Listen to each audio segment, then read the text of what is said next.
नमस्कार, उत्तर प्रदेश एक्सप्रेस देख रहे हैं आप और मैं हूं आपके साथ दिशा। चलिए बुलेटिन की शुरुआत करेंगे बड़ी खबर के साथ। प्रधानमंत्री नरेंद्र मोदी और मुख्यमंत्री योगी आदित्यनाथ आज अलीगढ़ में चुनावी सभा को संबोधित करेंगे। नुमाइश मैदान में होने वाली ये सभा के लिए व्यापक सुरक्षा के इंतजाम किए गए हैं। इसके अलावा मुख्यमंत्री योगी आदित्यनाथ आगरा के दौरे पर भी रहेंगे। वहीं बसपा प्रमुख मायावती गौतम बुद्ध नगर और बुलंदशहर में चुनावी रैली को संबोधित करेंगे।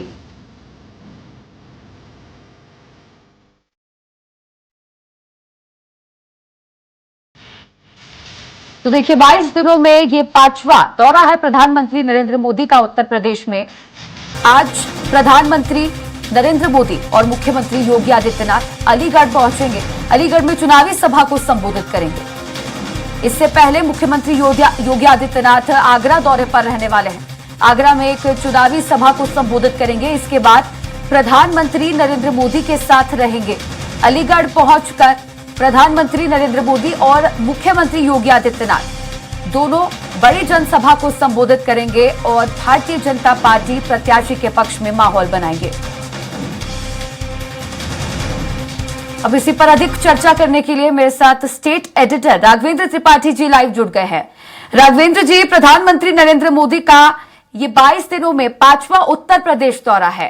आज अलीगढ़ पहुंचेंगे, मुख्यमंत्री योगी आदित्यनाथ के साथ दमखम लगाते नजर आएंगे। जी बिल्कुल तिशा जी, देखिए उत्तर प्रदेश बहुत बड़ा प्रदेश है। लोकसभा की 80 सीटें हैं उत्तर प्रदेश में और यह चुनाव भारतीय जनता पार्टी बनाम कांग्रेस और समाजवादी पार्टी के बीच में है। बहुजन समाज पार्टी भी इस मुकाबले को त्रिकोणीय करने में जुटी हुई है और सबसे बड़ी बात है 80 सीटें जीतने का जो टारगेट भारतीय जनता पार्टी ने रखा है, उस टारगेट को पूरा करने के लिए प्रधानमंत्री मोदी और मुख्यमंत्री योगी लगातार जनता से संपर्क साध रहे हैं, जनसभाओं के जरिए, रोड शो के जरिए, नुक्कड़ सभाओं के जरिए।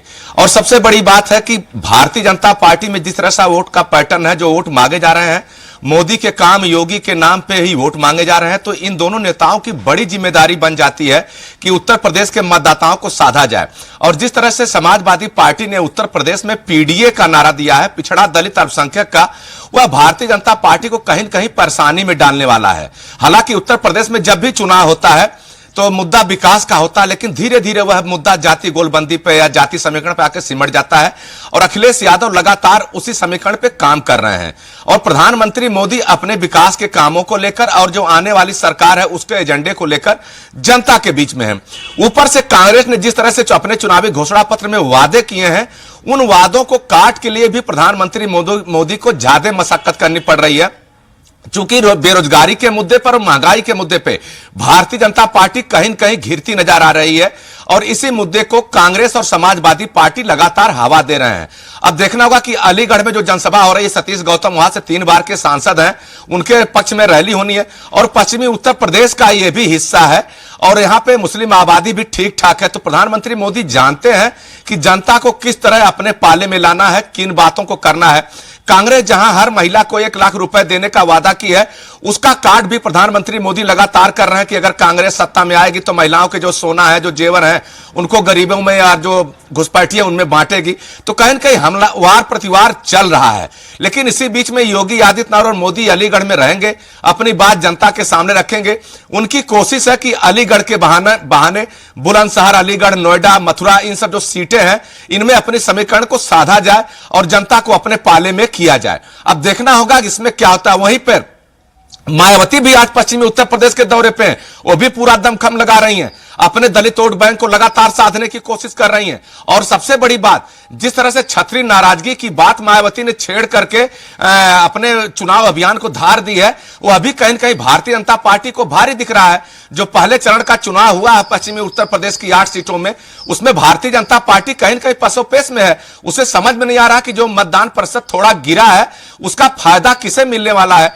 तो प्रधानमंत्री मोदी मतदान की तो अपील कर रहे हैं, लेकिन वो भी कोशिश कर रहे हैं कि भारतीय जनता पार्टी का जो जनाधार है उसे कायम रखा जाए, विपक्ष का जो रणनीति है उसे किसी तरह नाकाम किया जाए। अब देखना होगा कि आज किन एजेंडे को लेकर प्रधानमंत्री मोदी जनता से मुखातिब होंगे, यह सबकी नजर इसी पे है। लेकिन इतना जरूर है कि पश्चिमी उत्तर प्रदेश में लड़ाई कठिन है। इसी नाते भारतीय जनता पार्टी के प्रधानमंत्री नरेंद्र मोदी 5वीं बार आ रहे हैं पश्चिमी उत्तर प्रदेश में। योगी आदित्यनाथ 38 सभाएं कर चुके हैं। तो इससे आप अंदाजा लगा सकते हैं तिसा जी कि भारतीय जनता पार्टी के लिए यह सीटें कितनी महत्वपूर्ण है और भारतीय जनता पार्टी को आखिर इतनी मशक्कत क्यों करनी पड़ रही है। अगर हम 2019 के चुनाव की बात करें तो प्रधानमंत्री मोदी ने केवल 3 रैलियां पश्चिमी उत्तर प्रदेश में की थी, लेकिन अब इस बार 5 रैलियां कर चुके हैं। अभी 2 रैलियां और बाकी हैं, 26 तारीख से पहले करना है उनको। तो यह रैलियां बताती हैं कि भारतीय जनता पार्टी की खेमे में कहीं न कहीं बेचैनी है, उसे कहीं न कहीं डाउट है कि उसका मतदाता कहीं न कहीं छिटक सकता है, क्योंकि महंगाई का मुद्दा है, बेरोजगारी का मुद्दा है। इसी तरह से तमाम मुद्दे ऐसे हैं जिन मुद्दों को लेकर विपक्ष लगातार प्रधानमंत्री मोदी को और मुख्यमंत्री योगी को साध रहा है, कटघरे में खड़ा कर रहा है। और सबसे बड़ी बात है कानून व्यवस्था। एक मुद्दा बहुत बड़ा उत्तर प्रदेश में कानून व्यवस्था का है।